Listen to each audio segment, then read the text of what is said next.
Strawberry चाष साधारणतः strawberry चाष ठंडा जलवायु होइथाय। वर्तमान एहार चाष आम ओडिशारे हेउछि। एहा सबु प्रकारर माटीरे होइथाय। बालिया माटी सबुठारु भल होइथाय। प्रथमे माटी को भल करी 3 थर हल करा जाए। एहा परे खत बिंछि देई हल करा जाए। तापरे माटी बेड प्रस्तुत करा जाए। बेडर ओसार एवं बेड मझीर दूरता 1.5 फुट रु 2 फुट रखा जाइथाय। चारा को 1 फुट व्यवधान रे लगा जाए। बेड उपरे प्लास्टिक को कणा करी बिछा जाए। जेपरी कणारू गछ भल भावे उठिबो। प्लास्टिक बिछाइले माटीर आर्द्रता सबुबेले थाए। बेसी घास हुए नहीं।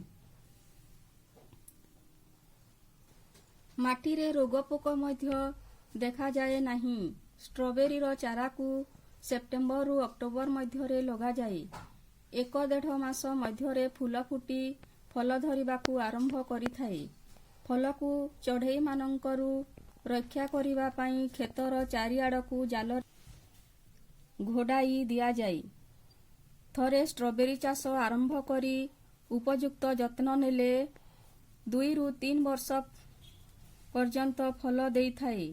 एही चाष एक लाभजनक फसल अटे। धन्यवाद।